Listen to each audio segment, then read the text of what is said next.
Have you viewed Rust Valley restorers on reality television? If so, Mike Hall, the antique automobile restorer in it, is someone you know. Are you interested in learning what happened to Mike Hall from Rust Valley Restorers following the most recent season of the show?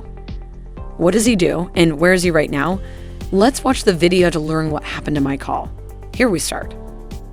The road to success, however, was not the easiest, and he encountered numerous difficulties in locating customers for restored cars because only some appreciate the beauty added to these vintage cars.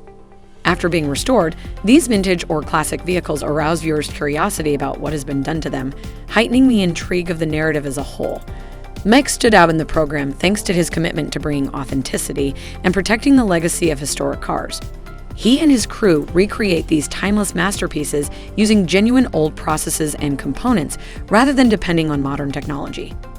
The community of classic automobile enthusiasts admired and respected him for his innovative approach. Due to his distinctive dreadlock hairdo, Mike is known as Rasta Blaster. Around 1956 saw his birth and upbringing in St. Boniface, Manitoba, but he eventually relocated to Kamloops, British Columbia for his father's new position at CPRIL.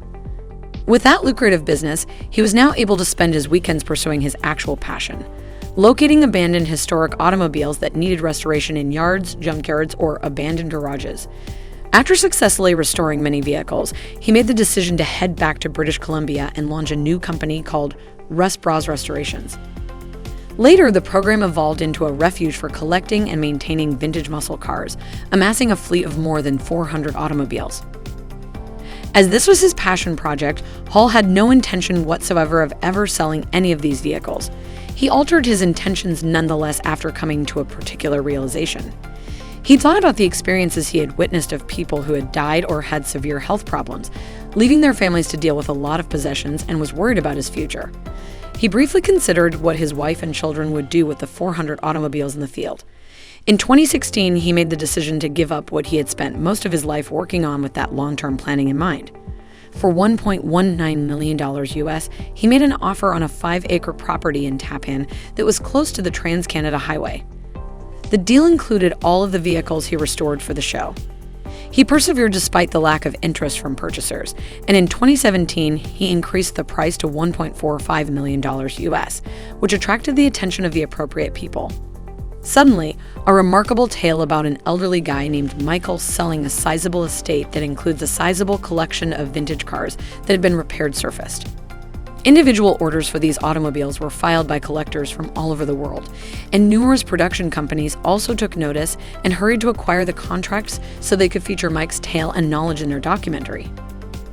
Mike Hall, who was nearing the end of his career, was eventually captured into a life he never anticipated thanks to a deal that was eventually obtained by Tyson Hepburn and Matt Chuchuk from Mayhem Entertainment in Vancouver. Additionally, he received widespread acclaim and a fan base that has massively increased over the course of the first 4 years of the show and shows no signs of slowing down. Mike expressed his ambivalence about saying farewell to his collection. "I am aware that it will make my life easier, but it made me sad to think that they would all be leaving. Although many of these automobiles wouldn't be here if I hadn't imported them for the past 30 to 40 years, if they go to decent homes and someone uses them, then I've done my job." And he continued, "This is my passion. I'm trying to remember names or where I placed my vehicle keys, but I always remember the automotive stuff. I've stopped doing many things cold turkey, but driving is the hardest habit I've had to break," he continued. When asked in an interview about his plans for retirement and for additional filming, he stated that he had been consistently filming, despite the fact that Season 3 was cut short because of COVID-19. He remarked how eager he was to take a break and go on vacation. They're discussing Season 5, Mike remarked. "We've been filming for 3 years, practically nonstop. Although I'd want to take a short break, one can never be sure of what lies ahead." Mike thought he was over his breaking point. How do you feel about Mike Hall? Should he keep making movies and pursue his passion? Please leave a comment and subscribe for more.